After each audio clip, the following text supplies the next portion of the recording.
Ayo semangat belajar teman-teman. Kali ini saya akan membahas soal pedagogi tentang penilaian KKM dan PTK. Jangan lupa dukung channel ini ya, like, comment, dan subscribe. Soal pertama, penilaian dilakukan secara berencana dan bertahap dengan mengikuti langkah-langkah baku. Dilakukan identifikasi dan analisis dan indikator ketercapaian KD. Berdasarkan hasil identifikasi dan analisis tersebut, dipetakan teknik penilaian, bentuk instrumen, dan waktu penilaian yang sesuai. Pernyataan tersebut merupakan prinsip penilaian: A. Objektif, B. Akuntabel, C. Sahih, D. Sistematis, E. Adil. Ya, ada langkah-langkah, berarti ada sistem penilaian sistematis ya, prinsip penilaian sistematis. Berarti yang benar adalah D, karena ada langkah-langkahnya. Akuntabel dapat dipertanggungjawabkan. Sahih berdasarkan data yang diukur, ada data yang diukur ya. Adil tidak menguntungkan atau merugikan peserta didik. Jawaban tepat sistematis. Nomor 2. Penilaian dilaksanakan pada akhir unit program, misalnya penilaian yang dilaksanakan pada akhir 1 bulan, ya semester ya, penilaian akhir semester dan akhir tahun. Tujuan penilaian ini adalah untuk mengetahui hasil yang dicapai oleh para siswa.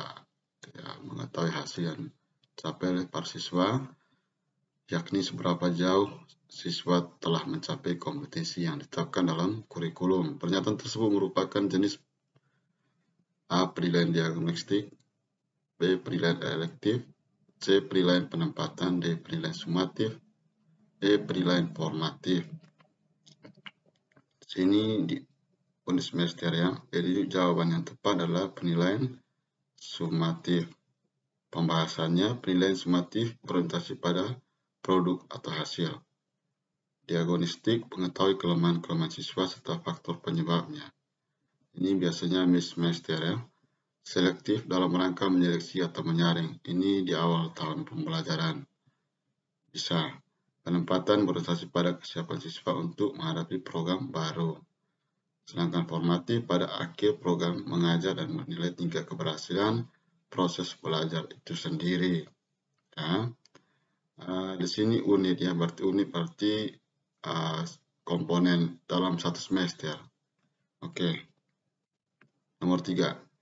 Assessment for learning dilakukan selama proses pembelajaran berlangsung dan biasanya digunakan sebagai dasar untuk melakukan perbaikan belajar mengajar. Berikut pernyataan tepat dalam melakukan assessment for learning ya, selama proses pembelajaran berlangsung.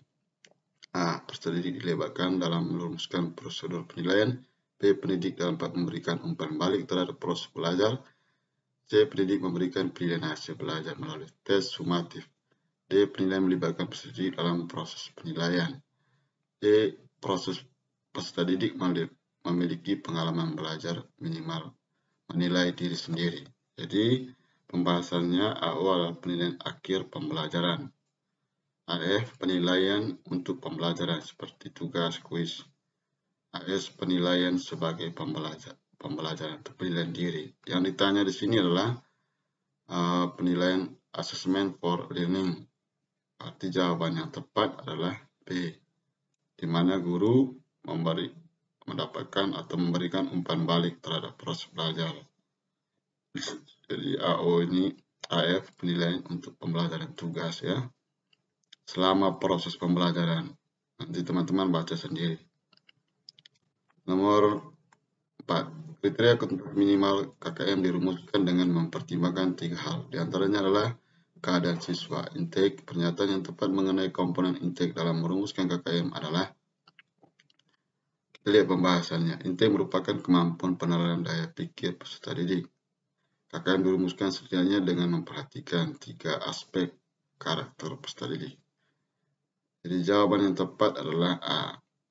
Jadi kemampuan peserta didik makin tinggi rata skor atau nilai siswa pada saat awal masuk ya, tes awal masuk, maka skor KKM makin tinggi. Ini dipertimbangkan pada saat awal tahun ya, proses pembelajaran. Ya, sedangkan B tidak.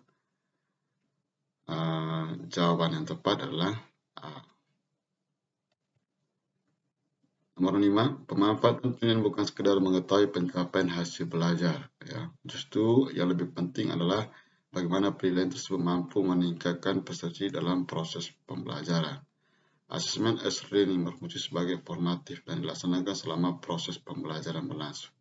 Teknik penilaian yang digunakan adalah A. Penilaian diri dan tes tulis, B. Penilaian diri dan penilaian antar teman, C. Penilaian antar teman dan portofolio, D. Penilaian tes lisan atau penilaian diri, E. Penilaian antar teman dan tes lisan. Jadi AS itu pembahasannya penilaian sebagai pembelajaran, penilaian diri dan antara teman. Jawaban tepat adalah B. Nomor 6. Kriteria kompleksitas minimal rumuskan dengan mempertimbangkan 3 hal, diantaranya kompleksitas. Pernyataan yang tepat mengenai kompleksitas. Kompleksitas itu apa ya di sini ya? Kita lihat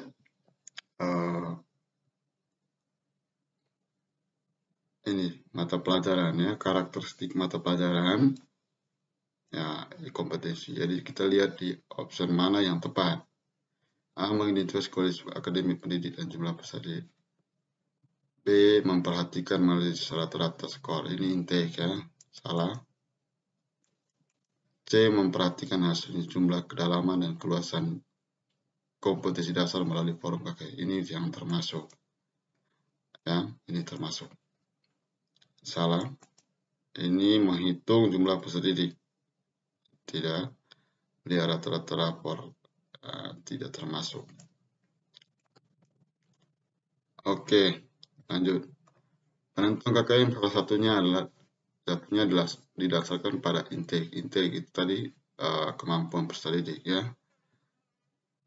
A. Potensi peserta didik untuk mendapatkan kompetensi yang diinginkan. B. Lingkungan belajar. Lingkungan belajar ini termasuk daya dukung ya. Tidak. Jumlah kompetensi dasar yang diajarkan itu kompleksitas. Daya dukung tidak termasuk kompleksitas dan kerumitan. Ini. Jawaban yang tepat adalah A. Pembahasannya inti merupakan kemampuan penerapan dan daya pikir peserta didik. KKM bermaksudnya ya. Jadi ada 3 aspek yang dinilai ya, yang diukur. Oke, lanjut.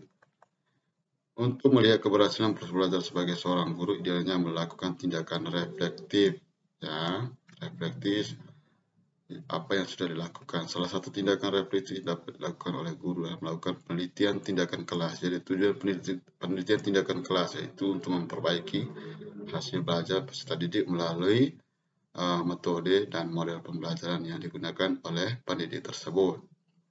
Nah, tindakan refleksi berguna untuk apa?